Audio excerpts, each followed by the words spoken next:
हर दिन शुरू हुंदा है तुहाडी सब दी याद दे नाल ते फिर किस तरह कह दवां कि मेरा दिन वधिया नहीं गुजरिया। सो तुहाडियां सारियां दियां यादां दे नाल हर एक दिन साडा शुरू हुंदा है, इसलिए मेरा हर एक दिन, हर एक शाम, हर एक दोपहर बहुत वधिया लंघदी है क्योंकि तुहाडा सब दा प्यार है। इसे तरह उम्मीद करदा हां कि तुहाडा सब दा भी इसे तरह ही वधिया टाइम लंघदा होवेगा, वधिया समा लंघदा होवेगा। सो साथियों, एक बार फिर तो तुहाडा बहुत बहुत बहुत बहुत स्वागत है एकता टीवी ते एक बार फिर मैं जानी तुहाडा अपना छोटा बड़ा जिस तरह भी सारिਆਂ ਦੇ ਨਾਲ रिश्ते बनते हैं उस तरह का रिश्ता रख के मेरे वालों कबूल करो जी। बहुत ही प्यार ते सत्कार भरी जय गुरुदेव, सत श्री अकाल, सलाम, नमस्ते ते वेरी वेरी गुड इवनिंग। सो दोस्तों, बड़ी दिनों के बाद तुहाडे सब दी दर्शन करने का मौका मिला है एक बार फिर तो, क्योंकि कई बार की होंदा है कि जदों कोई सिचुएशन इस तरह की होंदी है, आदमी जो है, इंसान है जो, वो कोशिश करता है कि उस सिचुएशन नू वधिया तरीके दे नाल हैंडल किस तरह किया जाए। सो असी एकता टीवी तो एक कोशिश की सी कि ये जो महामारी चल रही है पूरी दुनिया दे विच, जिसनों कोविड-19 या करोना वायरस का नाम दिता गया सी, जो कि दिसंबर महीने पिछले साल शुरू हुई सी, हले तई उसका प्रकोप जारी है। तो असी सब दी भलाई दे लई, अपने प्रजेंटर साथियों की भलाई लई, एकता टीवी की पूरी टीम की भलाई दे लई, हर एक दी सेहत दे नूं ख्याल दे विच रखदिआं होइआं असी एकता टीवी दे प्रोग्रामां नूं, एकता टीवी दे जिहड़े शोज़ हन उन्हां नूं विराम दिता सी, उन्हां नूं थोड़ी देर लई रोकिया सी ताकि ये ना होवे कि असी प्रोग्राम करन दे चक्कर दे विच कोई साडा साथी, कोई साडी भैन, कोई साडा भरा, कोई बीबी, ये किते उन्हां दी सेहत ना खराब होवे। सो सारियां दियां सेहतां नूं ख्याल दे विच रखदे होए, सारियां दे परिवारां दियां सेहतां नूं ख्याल दे विच रखदे होए असी एकता टीवी जो है उसनूं थोड़ी देर लई ऑफ एयर कीता सी। पर हुण पिछले तकरीबन 3-4 हफ्तिਆਂ ਤੋਂ ਤੁਹਾਡੀ सेवा ਦੇ ਵਿੱਚ फिर हाजिर हाँ चैनल 782 आई ऑन टीवी ਤੇ ਅਸੀਂ ਉਹਨਾਂ ਦੇ भी बहुत बहुत ਧੰਨਵਾਦੀ ਹਾਂ। आई ऑन टीवी ਦੇ खास करके ਸਾਡੇ फारूक अब्दुल्ला जी ਜਿਹੜੇ कि मैनेजिंग डायरैक्टर हैं आई ऑन ਦੇ, ਅਸੀਂ ਉਹਨਾਂ ਦੇ भी बहुत बहुत ਧੰਨਵਾਦੀ ਹਾਂ ਜਿਨ੍ਹਾਂ ਦੇ ਨਾਲ ਸਾਡਾ ਇਹ ਜਿਹੜੀ ਕੋਲੈਬੋਰੇਸ਼ਨ ਹੋਈ ਹੈ। ਤੇ ਆਉਣ ਵਾਲੇ ਦਿਨਾਂ ਦੇ ਵਿੱਚ ਜਿੱਦਾਂ ਜਿੱਦਾਂ ਤੁਹਾਡਾ ਹੁਕਮ ਹੋਵੇਗਾ, ਸੰਗਤ ਚਾਹੇਗੀ, ਉਸ ਤਰ੍ਹਾਂ ਦੁਬਾਰਾ एकता टीवी ਦਾ ਅਸੀਂ ਟਾਈਮ, ਸਮਾਂ, हर एक चीज़ ਨੂੰ ਤੁਹਾਡੇ मुताबिक थोड़े हिसाब के नाल इसनों अगे लैके चलांगे।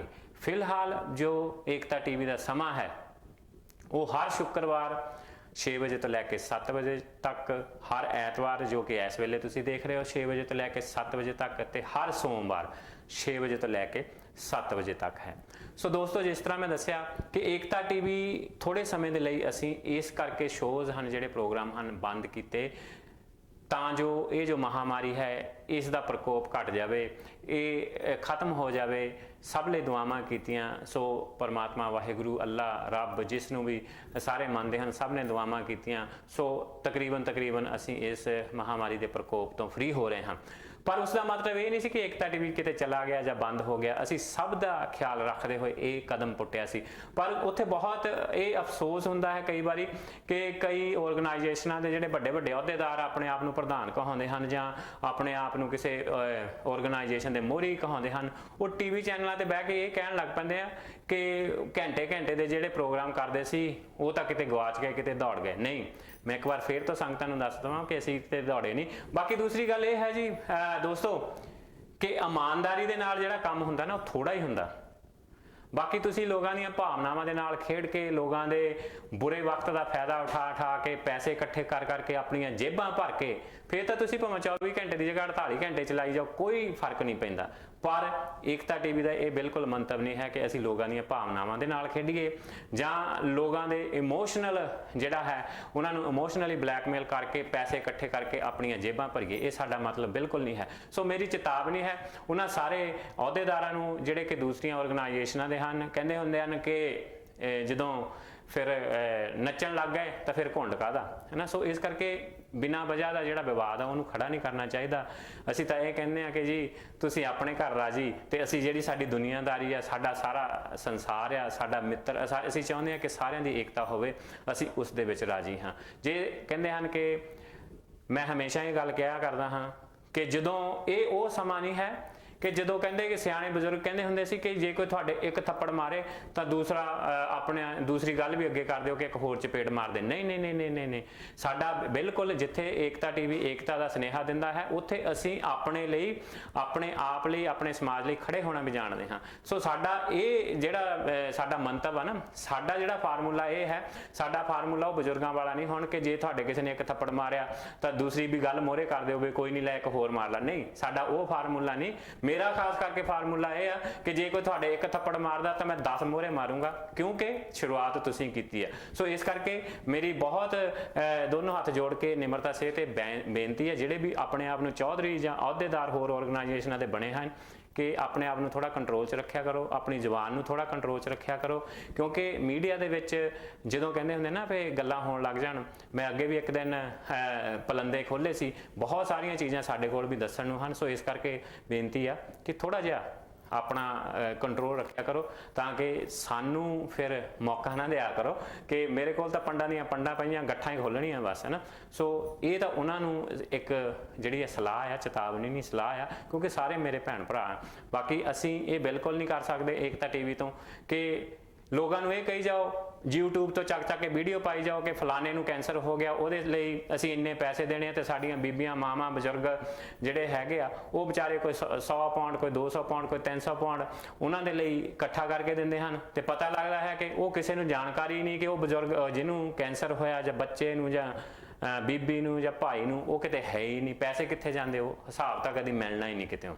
ਸੋ ਉਹ ਚੀਜ਼ਾਂ ਤੋਂ ਹੁਣ ਆਪਾਂ ਦੁਬਾਰਾ ਪ੍ਰੋਗਰਾਮ ਵੱਲ ਨੂੰ, ਏਕਤਾ ਟੀਵੀ ਵੱਲ ਨੂੰ ਆਉਂਦੇ ਹਾਂ। ਸੋ ਮੈਂ ਸਿਰਫ ਤੇ ਸਿਰਫ ਸਲਾਹ ਦਿੰਦਾ ਕਿ ਜਿੰਨਾ ਕੁ ਤੁਸੀਂ ਕਹਿੰਦੇ ਹੁੰਦੇ ਨਾ ਕਿ ਗੁੜ ਪਾ ਦੇਣਾ ਉਹਨਾਂ ਕੁ ਮਿੱਠਾ ਹੋ ਜਾਣਾ। ਸੋ ਮੈਂ ਕਹਿੰਦਾ ਹੁੰਦਾ ਮਿੱਠੇ ਤੋਂ ਪਰਹੇਜ਼ ਕਰਿਆ ਕਰੋ, ਅੱਜ ਕੱਲ੍ਹ ਸ਼ੂਗਰ ਬਹੁਤ ਆ। ਸੋ ਜਿੰਨੇ ਵੀ ਚੌਧਰੀ ਪ੍ਰਧਾਨ ਆਪਣੇ ਆਪ ਨੂੰ ਬਣੇ ਆ ਜਾਂ ਕਹਿੰਦੇ ਆ, ਉਹ ਇਹਨਾਂ ਚੀਜ਼ਾਂ ਤੋਂ ਥੋੜ੍ਹਾ ਜਿਹਾ ਖਿਆਲ ਰੱਖਿਆ ਕਰੋ, ਪਰਹੇਜ਼ ਰੱਖਿਆ ਕਰੋ। ਬਾਕੀ ਇੱਕ ਮੈਂ ਕਰੈਕਸ਼ਨ ਕਰਨੀ ਚਾਹੁੰਦਾ ਕਿ ਜੋ ਸ਼ੁੱਕਰਵਾਰ ਵਾਲੇ ਦਿਨ ਪ੍ਰੋਗਰਾਮ ਸੀ, ਸਾਡੇ ਵੱਡੇ ਵੀਰ ਬਲਦੇਵ ਰਾਣਾ ਸਰੋਏ ਜੀ ਤੇ ਸਾਡੇ ਬਹੁਤ ਹੀ ਸਤਿਕਾਰਯੋਗ ਸਰਵਣ ਰਾਮ ਜੀ ਵੁਲਵਰਹੈਂਪਟਨ ਤੋਂ, ਉਹਨਾਂ ਨੇ ਕੀਤਾ ਸੀ ਸਾਡੇ 108 ਸੰਤ ਸਰਵਣ ਦਾਸ ਡੇਰਾ ਬੱਲਾ ਵਾਲੇ ਦੇ ਜੋ ਕਰਤਾ ਧਰਤਾ ਸੰਤ ਸਰਵਣ ਦਾਸ ਜੀ, ਉਹਨਾਂ ਦੀ ਬਰਸੀ ਸੀ।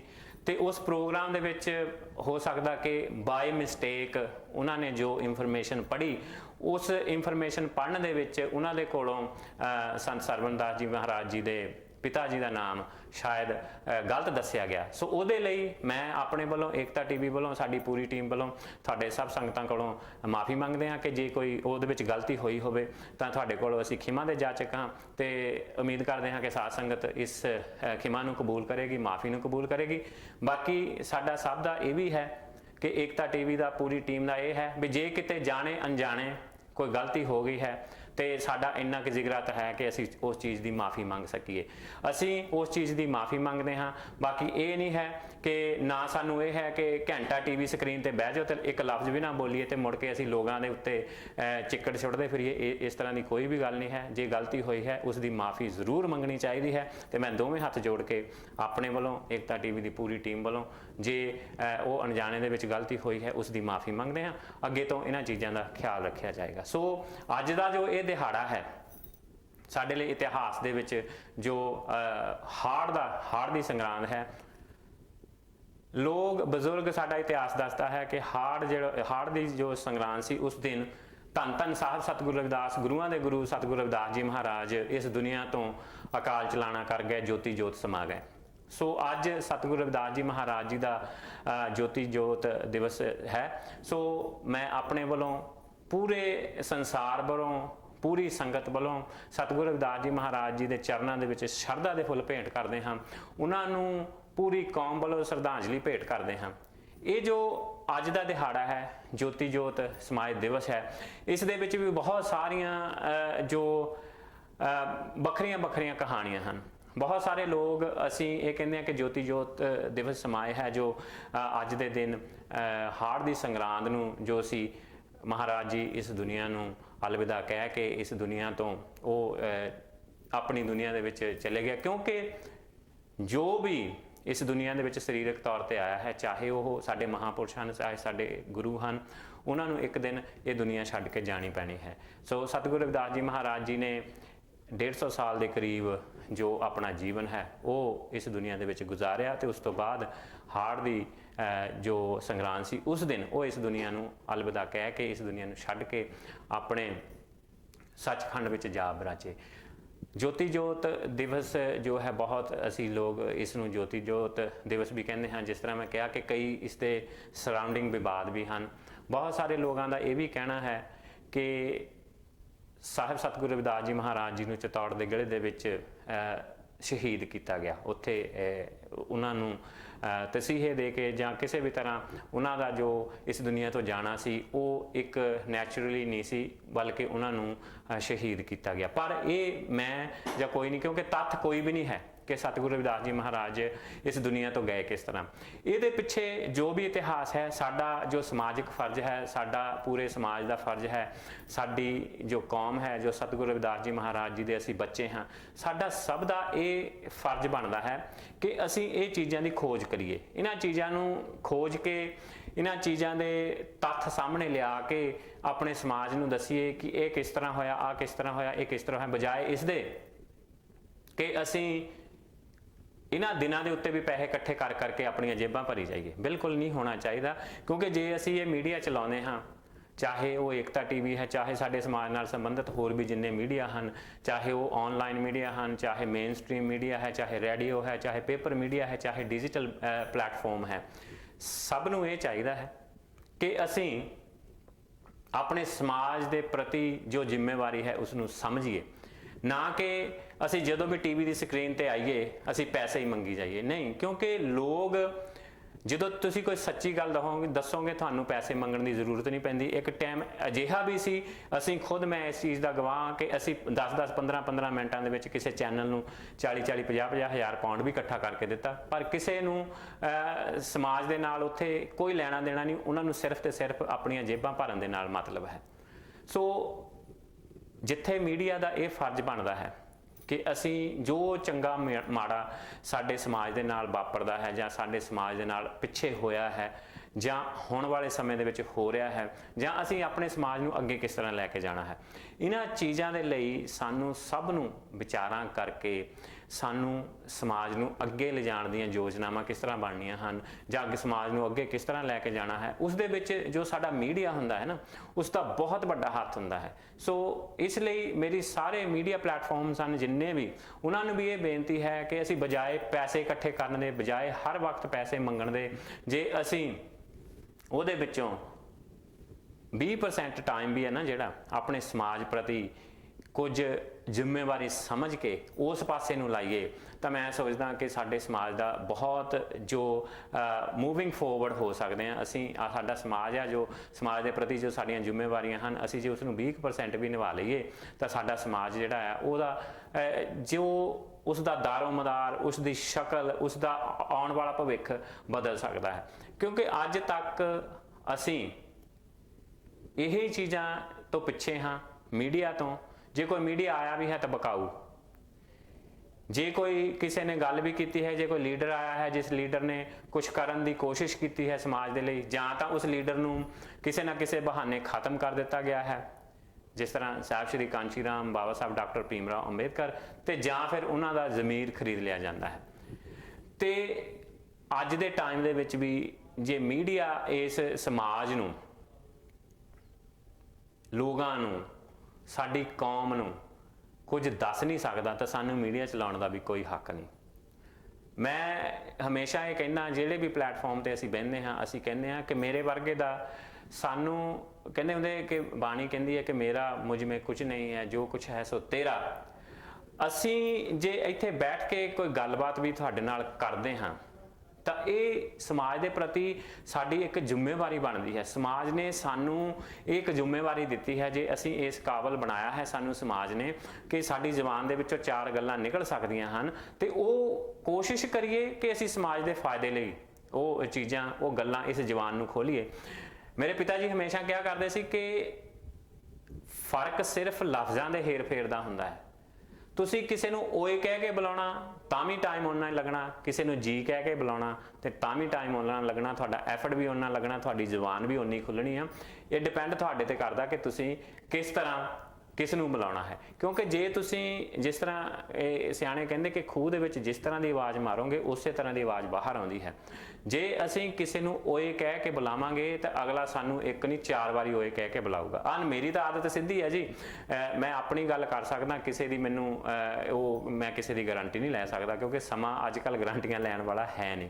ਕਿਉਂਕਿ ਜੇ ਕੋਈ ਮੈਨੂੰ ਜੀ ਕਹਿ ਕੇ ਬੁਲਾਵੇ ਤੇ ਮੈਂ ਜੀ ਸਦਕੇ ਉਹਨੂੰ 10 ਵਾਰੀ ਜੀ ਕਹਿ ਕੇ ਬੁਲਾਊਂਗਾ, ਤੇ ਜੇ ਮੈਨੂੰ ਕੋਈ ਓਏ ਕਹਿ ਕੇ ਬੁਲਾਉਂਦਾ ਤਾਂ ਮੇਰੇ ਕੋਲ ਜਵਾਬ ਵੀ ਫਿਰ 10 ਵਾਰੀ ਓਏ ਦੇ ਨਾਲ ਹੋਰ ਪਤਾ ਨਹੀਂ ਕੀ ABCD ਲੱਗਦੀ ਹੈ, ਮੈਂ ਉਹ ਕਹਿ ਕੇ ਬੁਲਾਊਂਗਾ, ਕਿਉਂਕਿ ਉਹ ਮੇਰਾ ਆਪਣਾ ਸੁਭਾਅ ਹੈ। ਬਾਕੀ ਜੇ ਤੁਸੀਂ ਕੌਮ ਲਈ ਗੱਲ ਕਰਦੇ ਹੋ, ਕੌਮ ਦੀ ਗੱਲ ਕਰਦੇ ਹੋ, ਸਮਾਜ ਲਈ ਕੋਈ ਗੱਲ ਕਰਦੇ ਹੋ, ਤੁਹਾਡੇ ਕੋਲ ਉਸ ਚੀਜ਼ ਦੇ ਫੈਕਟ ਹੋਣੇ ਚਾਹੀਦੇ ਹਨ। ਤੁਹਾਡੇ ਕੋਲ ਉਹਨਾਂ ਚੀਜ਼ਾਂ ਦਾ ਜਵਾਬ, ਉਹਨਾਂ ਚੀਜ਼ਾਂ ਦੇ ਪ੍ਰੂਫ ਹੋਣੇ ਚਾਹੀਦੇ ਹਨ, ਨਾ ਕਿ ਹਵਾ ਦੇ ਵਿੱਚ ਤੀਰ ਚਲਾਉਣ ਵਾਲੀ ਗੱਲ ਨਹੀਂ ਕਰਨੀ ਚਾਹੀਦੀ। ਕਿਉਂਕਿ ਅਸੀਂ ਦੁਨੀਆ ਨੂੰ, ਲੋਕਾਂ ਨੂੰ ਇੱਕ ਭੁਲੇਖੇ ਦੇ ਵਿੱਚ, ਇੱਕ ਮੁਫਤ ਦੀ ਚੱਕਰਬੂ ਪੇਪਰ ਤੇ ਬਣਾ ਕੇ ਉਹਦੇ ਵਿੱਚ ਫਸਾ ਦਿੰਦੇ ਆ। ਤੇ ਮੇਰੇ ਵਰਗੇ ਬਹੁਤ ਸਾਰੇ TV ਦੇ ਮੋਹਰੇ ਜਾਂ ਚੈਨਲਾਂ ਦੇ ਮੋਹਰੇ ਵਿਚਾਰੇ ਬਜ਼ੁਰਗ, ਸਿਆਣੇ, ਮਾਤਾਵਾਂ, ਭੈਣਾਂ, ਉਹ ਇਮੋਸ਼ਨਲੀ ਬਲੈਕਮੇਲ ਹੋ ਕੇ ਬੈਠੇ ਹੁੰਦੇ ਆ, ਤੇ ਸਾਨੂੰ ਪੇਪਰ ਤੇ ਬਾਈ ਚੀਜ਼ ਦੇ ਵਿੱਚੋਂ ਹੀ ਅਸੀਂ ਉਹ ਚੀਜ਼ਾਂ ਲੱਭਣ ਲੱਗ ਪੈਂਦੇ ਆ। ਸਾਡਾ ਹਿਸਾਬ ਇਹ ਆ ਕਿ ਜੇ ਸਾਨੂੰ ਕਿਸੇ ਨੇ ਨਾ ਪੇਪਰ ਦੇ ਉੱਤੇ ਇੱਕ ਘਰ ਬਣਾ ਕੇ ਦਿਖਾ ਦਿੱਤਾ, ਤੇ ਅਸੀਂ ਕੀ ਕਰਦੇ ਆ ਕਿ ਅਸੀਂ ਉਸ ਘਰ ਦੀਆਂ ਇੱਟਾਂ ਲੱਭਣ ਲੱਗ ਪੈਂਦੇ ਆ। ਜੇ ਸਾਨੂੰ ਕਿਸੇ ਨੇ ਪੇਪਰ ਦੇ ਉੱਤੇ ਮੀਂਹ ਲਿਖ ਦਿੱਤਾ ਤਾਂ ਅਸੀਂ ਛਤਰੀ ਲੈ ਕੇ ਬਹਿ ਜਾਂਦੇ ਆ। ਸੋ ਮੇਰੇ ਕਹਿਣ ਤੋਂ ਭਾਵ ਹੈ ਕਿ ਪੇਪਰ ਦੇ ਉੱਤੇ ਬਾਹੀਆਂ ਲਕੀਰਾਂ ਦੀ ਕਦਰ ਓਨੀ ਦੇਰ ਨਹੀਂ ਹੁੰਦੀ ਜਿੰਨੀ ਦੇਰ ਉਸ ਚੀਜ਼ ਦੇ ਪਿੱਛੇ ਫੈਕਟ ਨਾ ਹੋਵੇ। ਤੁਹਾਨੂੰ ਜਿਹੜੀਆਂ ਮੁਫਤ ਦੀਆਂ ਚੱਕਰਬੂਆਂ ਦੇ ਵਿੱਚ ਲੋਕ ਫਸਾਉਂਦੇ ਆ ਕਿ ਅਸੀਂ ਇਸ ਚੱਕਰਬੂ ਚੋਂ ਨਿਕਲਣਾ ਕਿੱਦਾਂ, ਤਾਂ ਆਹ ਕਿੱਦਾਂ ਹੋਣਾ ਜਾਂ ਉਹ ਕਿੱਦਾਂ ਹੋਣਾ, ਇਹ ਸਾਰੀਆਂ ਚੀਜ਼ਾਂ ਤੋਂ ਸਾਨੂੰ ਬਾਹਰ ਨਿਕਲਣ ਦੀ, ਸਾਨੂੰ ਸੁਚੇਤ ਹੋਣ ਦੀ ਲੋੜ ਆ। ਕਿਉਂਕਿ ਜੇ ਕੋਈ ਮੇਰੇ ਵਰਗਾ TV ਤੇ ਜਾਂ ਕਿਸੇ ਮੀਡੀਆ ਤੇ ਬਹਿ ਕੇ ਬੋਲਦਾ ਹੈ, ਇਹ ਉਸ ਪਰਮਾਤਮਾ ਦੀ, ਸਤਿਗੁਰੂ ਰਵਿਦਾਸ ਮਹਾਰਾਜ ਦੀ ਸਾਡੇ ਉੱਤੇ ਬਹੁਤ ਵੱਡੀ ਮਿਹਰ ਆ ਕਿ ਸਾਨੂੰ ਇੰਨੀ ਕੁ ਪਰਮਾਤਮਾ ਨੇ ਬਖਸ਼ਿਸ਼ ਕੀਤੀ ਹੈ ਕਿ ਅਸੀਂ 4 ਲਫ਼ਜ਼ ਤੁਹਾਡੇ ਸਾਹਮਣੇ ਬਹਿ ਕੇ ਬੋਲ ਸਕਦੇ ਹਾਂ। ਪਰ ਨਾਲ ਇਹ ਜ਼ਿੰਮੇਵਾਰੀ ਵੀ ਦਿੱਤੀ ਹੈ ਕਿ ਅਸੀਂ ਦੇਖੀਏ ਕਿ ਉਹ ਲਫ਼ਜ਼ ਜਿਹੜੇ ਅਸੀਂ ਬੋਲ ਰਹੇ ਹਾਂ, ਉਹ ਲੋਕਾਂ ਨੂੰ ਜੋ ਅਸੀਂ ਗੱਲਬਾਤ ਦੱਸ ਰਹੇ ਹਾਂ ਉਹ ਸਹੀ ਵੀ ਹੈ, ਜਾਂ ਉਸ ਚੀਜ਼ ਦਾ ਮਤਲਬ ਸਹੀ ਵੀ ਨਿਕਲਦਾ ਹੈ ਕਿ ਅਸੀਂ ਲੋਕਾਂ ਨੂੰ ਬਿਲਕੁਲ ਬੇਵਕੂਫ ਹੀ ਬਣਾਈ ਜਾਂਦੇ ਹਾਂ, ਇਮੋਸ਼ਨਲੀ ਉਹਨਾਂ ਦੇ ਜੇਬਾਂ ਦੇ ਵਿੱਚੋਂ ਪੈਸੇ ਕਢਾਉਣ ਲਈ। ਸੋ ਗੱਲ ਜਿਸ ਤਰ੍ਹਾਂ ਹੋ ਰਹੀ ਕਿ ਜਿਸ ਤਰ੍ਹਾਂ ਸਤਿਗੁਰੂ ਰਵਿਦਾਸ ਜੀ ਮਹਾਰਾਜ ਜੀ ਦੇ ਜੋਤੀ ਜੋਤ ਸਮਾਏ ਦਿਵਸ ਦੀ ਗੱਲ ਹੁੰਦੀ ਹੈ ਕਿ ਕੋਈ ਕਹਿੰਦਾ ਹੈ ਕਿ ਸਤਿਗੁਰੂ ਰਵਿਦਾਸ ਜੀ ਮਹਾਰਾਜ ਜੀ ਇਸ ਦੁਨੀਆ ਤੋਂ ਜੋਤੀ ਜੋਤ ਸਮਾ ਗਏ, ਕਿ ਇੱਕ ਨੈਚੁਰਲੀ ਇਸ ਦੁਨੀਆ ਤੋਂ ਜੋ ਜਾਣਾ ਹੈ ਉਸ ਤਰ੍ਹਾਂ ਹੋਇਆ। ਕੋਈ ਕਹਿੰਦਾ ਕਿ ਪਤਾ ਨਹੀਂ ਕਿ ਕਿਸ ਤਰ੍ਹਾਂ ਹੋਇਆ। ਬਹੁਤ ਸਾਰੇ ਸਾਡੇ ਸਮਾਜ ਦਾ ਇੱਕ ਭਾਗ, ਇੱਕ ਵਰਗ ਅਜਿਹਾ ਹੈ ਜੋ ਕਹਿੰਦਾ ਹੈ ਕਿ ਸਤਿਗੁਰੂ ਰਵਿਦਾਸ ਜੀ ਮਹਾਰਾਜ ਜੀ ਨੂੰ ਸ਼ਹੀਦ ਕੀਤਾ ਗਿਆ ਚਿਤੌੜ ਦੇ ਕਿਲੇ ਦੇ ਵਿੱਚ। ਸੋ ਉਹ ਜਿੰਨੇ ਵੀ ਫੈਕਟ ਹਨ, ਜਾਂ ਉਹ ਜਿੰਨੀਆਂ ਵੀ ਲੋਕ ਕਹਿੰਦੇ ਹਨ ਕਿ ਇਸ ਤਰ੍ਹਾਂ ਹੋਇਆ ਜਾਂ ਉਸ ਤਰ੍ਹਾਂ ਹੋਇਆ, ਪਰ ਜਿਹੜਾ ਫੈਕਟ ਰਿਮੇਨ ਦ ਸੇਮ ਕਿ ਅੱਜ ਜੋ ਹਾੜ ਦੀ ਸੰਗਰਾਂਦ ਹੈ, ਕਿਉਂਕਿ ਅੱਜ ਹਾੜ ਦੀ ਸੰਗਰਾਂਦ ਵੀ ਹੈ, ਇਸ ਦਿਨ ਸਤਿਗੁਰੂ ਰਵਿਦਾਸ ਜੀ ਮਹਾਰਾਜ ਜੀ ਇਸ ਦੁਨੀਆ ਨੂੰ ਛੱਡ ਕੇ ਆਪਣੇ ਸੱਚਖੰਡ ਦੇ ਵਿੱਚ ਜਾ ਬਿਰਾਜੇ। ਸੋ ਇੱਕ ਵਾਰ ਫਿਰ ਤੋਂ ਮੈਂ ਆਪਣੇ ਵੱਲੋਂ, ਪੂਰੀ ਲੋਕਾਈ ਵੱਲੋਂ, ਸਭ ਦਰਸ਼ਕਾਂ ਵੱਲੋਂ ਸਤਿਗੁਰੂ ਰਵਿਦਾਸ ਜੀ ਮਹਾਰਾਜ ਜੀ ਦੇ ਚਰਨਾਂ ਦੇ ਵਿੱਚ ਸ਼ਰਧਾ ਦੇ ਫੁੱਲ ਭੇਟ ਕਰਦਾ ਹਾਂ, ਸ਼ਰਧਾਂਜਲੀ ਉਹਨਾਂ ਦੇ ਚਰਨਾਂ ਦੇ ਵਿੱਚ ਭੇਟ ਕਰਦਾ ਹਾਂ। ਤੇ ਨਾਲ ਅਸੀਂ ਸਭ ਇਹ ਸਹੁੰ ਖਾਈਏ, ਕਸਮ ਖਾਈਏ ਕਿ ਸਤਿਗੁਰੂ ਰਵਿਦਾਸ ਜੀ ਮਹਾਰਾਜ ਜੀ ਦੇ ਜੋ ਸੁਪਨੇ ਹਨ, ਉਹਨਾਂ ਦੀ ਬਾਣੀ ਹੈ, ਉਹਨਾਂ ਦਾ ਮਿਸ਼ਨ ਹੈ, ਉਸ ਨੂੰ ਸਹੀ ਤਰੀਕੇ ਦੇ ਨਾਲ ਅੱਗੇ ਕਿਸ ਤਰ੍ਹਾਂ ਲੈ ਕੇ ਜਾਣਾ ਹੈ।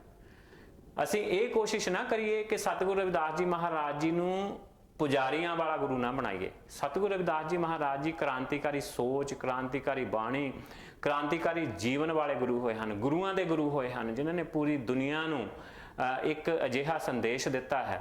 ਅਸੀਂ ਉਹਨਾਂ ਦੀ ਉਸ ਕ੍ਰਾਂਤੀਕਾਰੀ ਸੋਚ ਨੂੰ ਸਮਝ ਕੇ, ਉਹਨਾਂ ਦੇ ਮਿਸ਼ਨ ਨੂੰ ਸਮਝ ਕੇ ਅੱਗੇ ਲੈ ਕੇ ਚੱਲੀਏ, ਤਾਂ ਅਸੀਂ ਸਤਿਗੁਰੂ ਰਵਿਦਾਸ ਜੀ ਮਹਾਰਾਜ ਜੀ ਨੂੰ ਕੋਈ ਸੱਚੀ ਸ਼ਰਧਾਂਜਲੀ ਭੇਂਟ ਕਰ ਸਕਦੇ ਹਾਂ। ਜਿਸ ਤਰ੍ਹਾਂ ਉਹਨਾਂ ਸਮਿਆਂ ਦੇ ਵਿੱਚ, ਅੱਜ ਤੋਂ 6 ਸਦੀਆਂ ਪਹਿਲਾਂ ਤੋਂ ਵੀ ਜ਼ਿਆਦਾ ਸਮਾਂ ਪਹਿਲਾਂ, ਜਿਸ ਵੇਲੇ ਸਤਿਗੁਰੂ ਰਵਿਦਾਸ ਜੀ ਮਹਾਰਾਜ ਜੀ ਇਸ ਦੁਨੀਆ ਦੇ ਵਿੱਚ ਆਏ ਤੇ ਆ ਕੇ ਉਹਨਾਂ ਨੇ ਆਪਣਾ ਜੀਵਨ ਸ਼ੁਰੂ ਕੀਤਾ, ਜਿਸ ਤਰ੍ਹਾਂ ਉਹਨਾਂ ਦੀ ਅਵਸਥਾ, ਉਹਨਾਂ ਦੀ ਉਮਰ ਅੱਗੇ ਵੱਧਦੀ ਗਈ। ਉਹਨਾਂ ਨੇ ਸਕੂਲ ਦਾ ਟਾਈਮ ਸੀ, ਜਿਸ ਤਰ੍ਹਾਂ ਪੜ੍ਹਾਈ ਦਾ ਟਾਈਮ ਸੀ, ਪਰ ਉਸ ਵੇਲੇ ਸੋਚ ਕੇ ਦੇਖੋ, ਇਮੈਜਿਨ ਕਰਕੇ ਦੇਖੋ, ਅੱਜ ਦਾ ਵੀ ਤੁਸੀਂ ਭਾਰਤ ਇਮੈਜਿਨ ਕਰਕੇ ਦੇਖੋ, ਉਸ ਵੇਲੇ ਦਾ ਵੀ, ਕਿਉਂਕਿ ਅੱਜ ਵੀ ਸਾਡੇ ਨਾਲ ਜੋ ਕੁਝ ਹੁੰਦਾ ਹੈ, ਤੇ ਉਸ ਚੀਜ਼ ਨੂੰ ਇਮੈਜਿਨ ਕਰੋ ਜੋ ਅਸੀਂ ਸੋਚਦੇ ਹਾਂ ਕਿ 600 ਸਾਲ ਪਹਿਲਾਂ ਜਿਹੜੀਆਂ ਚੀਜ਼ਾਂ ਸਾਡੇ ਨਾਲ, ਕਿੰਨਾ ਕੁਛ ਬੁਰਾ ਹੁੰਦਾ ਹੋਏਗਾ, ਕਿੰਨਾ ਸਾਡੇ ਤੇ ਤਸ਼ੱਦਦ, ਕਿੰਨਾ ਸਾਡੇ ਤੇ ਜ਼ੁਲਮ ਹੁੰਦਾ ਹੋਏਗਾ। ਉਸ ਸਮੇਂ ਦੇ ਵਿੱਚ ਵੀ ਸਤਿਗੁਰੂ ਰਵਿਦਾਸ ਜੀ ਮਹਾਰਾਜ ਜੀ ਨੂੰ ਸਕੂਲ ਦੇ ਅੰਦਰ ਤੱਕ ਹੀ, ਸਕੂਲ ਦੇ ਲਾਗਿਓਂ ਦੀ ਲੰਘਣ ਦੀ ਵੀ ਆਗਿਆ ਨਹੀਂ ਸੀ। ਪਰ ਉਸ ਵੇਲੇ ਵੀ ਧੰਨ ਧੰਨ ਸਾਹਿਬ ਕਮਾਲ ਸਤਿਗੁਰੂ ਰਵਿਦਾਸ ਜੀ ਮਹਾਰਾਜ ਜੀ ਨੇ ਨਾ ਕੇ ਬਾਣੀ ਉਚਾਰੀ। ਜੇ ਸਤਿਗੁਰੂ ਰਵਿਦਾਸ ਜੀ ਮਹਾਰਾਜ ਜੀ ਨੂੰ ਕਿਸੇ ਪੰਡਤ ਨੇ ਕਿਹਾ ਮੈਂ ਤੈਨੂੰ ਪੜ੍ਹਾਉਣਾ ਨਹੀਂ, ਜਾਂ ਕਿਸੇ ਮਨੂਵਾਦੀ ਸੋਚ ਵਾਲਿਆਂ ਨੇ ਕਿਹਾ ਕਿ ਇਹਨੂੰ ਸਕੂਲੇ ਨਹੀਂ ਬਣਨ ਦੇਣਾ, ਤੇ ਸਤਿਗੁਰੂ ਰਵਿਦਾਸ ਮਹਾਰਾਜ ਜੀ ਨੇ ਆਪਣੇ ਨਸੀਬ ਨੂੰ ਨਹੀਂ ਕੋਸਿਆ, ਜਾਂ ਉਹਨਾਂ ਨੇ ਬੈਠ ਕੇ ਇਹ ਨਹੀਂ ਜੀ ਨਹੀਂ ਪੜ੍ਹੇ ਤਾਂ ਕੋਈ ਗੱਲ ਨਹੀਂ। ਸਤਿਗੁਰੂ ਰਵਿਦਾਸ ਜੀ ਮਹਾਰਾਜ ਜੀ ਨੇ ਆਪਣੀ ਮਿਹਨਤ, ਆਪਣੀ ਸੋਚ, ਆਪਣੀ ਕ੍ਰਾਂਤੀਕਾਰੀ ਸੋਚ ਨੂੰ ਲੈ ਕੇ ਉਹਨਾਂ ਨੇ 35 ਅੱਖਰੀ ਉਚਾਰ ਦਿੱਤੀ। 35 ਅੱਖਰੀ ਉਚਾਰੀ, ਜਿਸ ਦੇ ਵਿੱਚ ਬਾਅਦ ਦੇ ਵਿੱਚ ਸ਼੍ਰੀ ਗੁਰੂ ਗ੍ਰੰਥ ਸਾਹਿਬ ਜੀ ਮਹਾਰਾਜ ਜੀ ਦਾ ਉਚਾਰਨ ਕੀਤਾ ਗਿਆ। ਸ਼੍ਰੀ ਗੁਰੂ ਗ੍ਰੰਥ ਸਾਹਿਬ ਜੀ ਮਹਾਰਾਜ 35 ਅੱਖਰੀ ਦੇ ਵਿੱਚ ਉਚਾਰੇ ਗਏ, ਲਿਖੇ ਗਏ। ਜੇ ਅੱਜ ਸ਼੍ਰੀ ਗੁਰੂ ਗ੍ਰੰਥ ਸਾਹਿਬ ਜੀ ਮਹਾਰਾਜ ਸਾਡੇ ਵਿੱਚ ਬਿਰਾਜਮਾਨ ਹਨ, ਇਸ ਦੁਨੀਆ ਦੇ ਵਿੱਚ ਬਿਰਾਜਮਾਨ ਹਨ, ਤੇ ਉਸ ਦੇ ਵਿੱਚ ਜਿੱਥੇ ਸਤਿਗੁਰੂ ਰਵਿਦਾਸ ਜੀ ਮਹਾਰਾਜ ਜੀ ਦੀ ਬਾਣੀ ਸ਼ਾਮਲ ਹੈ, ਉੱਥੇ ਨਾਲ ਇਹ ਦੇਖੋ ਕਿ ਸਤਿਗੁਰੂ ਰਵਿਦਾਸ ਮਹਾਰਾਜ ਜੀ ਦੀ ਕਿੱਡੀ ਵੱਡੀ ਕਿਰਪਾ ਹੈ ਕਿ ਜਿਸ ਲੈਂਗੁਏਜ ਦੇ ਵਿੱਚ ਸ਼੍ਰੀ ਗੁਰੂ ਗ੍ਰੰਥ ਸਾਹਿਬ ਜੀ ਮਹਾਰਾਜ ਜੀ ਦਾ ਉਚਾਰਨ ਕੀਤਾ ਗਿਆ ਹੈ, ਉਸ ਸ਼ਬਦਾਵਲੀ ਦੇ, ਉਸ ਲੈਂਗੁਏਜ ਦੇ ਜੋ ਰਚਨਹਾਰ ਹਨ, ਜਿਨ੍ਹਾਂ ਨੇ ਉਹ ਲੈਂਗੁਏਜ ਬਣਾਈ ਹੈ, 35 ਅੱਖਰੀ ਬਣਾਈ ਹੈ, ਗੁਰਮੁਖੀ ਲਿਪੀ ਜਿਸ ਨੂੰ ਅੱਜ ਅਸੀਂ ਕਹਿੰਦੇ ਹਾਂ ਜਾਂ ਪੰਜਾਬੀ ਲਿਪੀ ਕਹਿੰਦੇ ਹਾਂ, ਧੰਨ ਧੰਨ ਸਾਹਿਬ ਸਤਿਗੁਰੂ ਰਵਿਦਾਸ ਜੀ ਮਹਾਰਾਜ ਜੀ ਹਨ। ਇਹ ਮੈਂ ਗੱਲਾਂ ਕੋਈ ਵੈਸੇ ਹੀ ਹਵਾ ਦੇ ਵਿੱਚ ਤੀਰ ਨਹੀਂ ਚਲਾ ਰਿਹਾ। ਇਹਨਾਂ ਚੀਜ਼ਾਂ ਦਾ ਜੇ ਕਿਸੇ ਨੂੰ ਕੋਈ ਡਾਊਟ ਹੋਵੇ, ਕਿਸੇ ਨੂੰ ਕੋਈ ਪ੍ਰੂਫ ਚਾਹੀਦਾ ਹੋਵੇ, ਬਿਲਕੁਲ ਤੁਸੀਂ ਮੇਰੇ ਨਾਲ ਗੱਲ ਕਰ ਸਕਦੇ ਹੋ, ਸੰਬੰਧ ਕਰ ਸਕਦੇ ਹੋ, ਤੁਹਾਨੂੰ ਪੂਰੇ ਪ੍ਰੂਫ ਦਿੱਤੇ ਜਾਣਗੇ। ਈਵਨ ਜਿਹੜੇ ਕੋਰਟਾਂ ਦੇ ਵਿੱਚ ਫੈਸਲੇ ਹੋਏ ਹਨ, ਲਾਹੌਰ ਦੇ ਕੋਰਟ ਦੇ ਵਿੱਚ ਜੋ ਫੈਸਲੇ ਵੀ ਹੋਏ ਹਨ ਇਸ ਕੇਸ ਦੇ, ਉਸ ਦਾ ਕੇਸ ਨੰਬਰ, ਕੋਰਟ ਨੰਬਰ, ਜੱਜ ਦਾ ਨਾਮ, ਹਰ ਇੱਕ ਚੀਜ਼, ਜੋ ਪ੍ਰੋਸੀਕਿਊਟਰ ਤੇ ਡਿਫੈਂਸ ਲਾਇਰ, ਹਰ ਇੱਕ ਦਾ ਨਾਮ, ਹਰ ਇੱਕ ਚੀਜ਼ ਤੁਹਾਨੂੰ ਦਿੱਤੀ ਜਾਏਗੀ।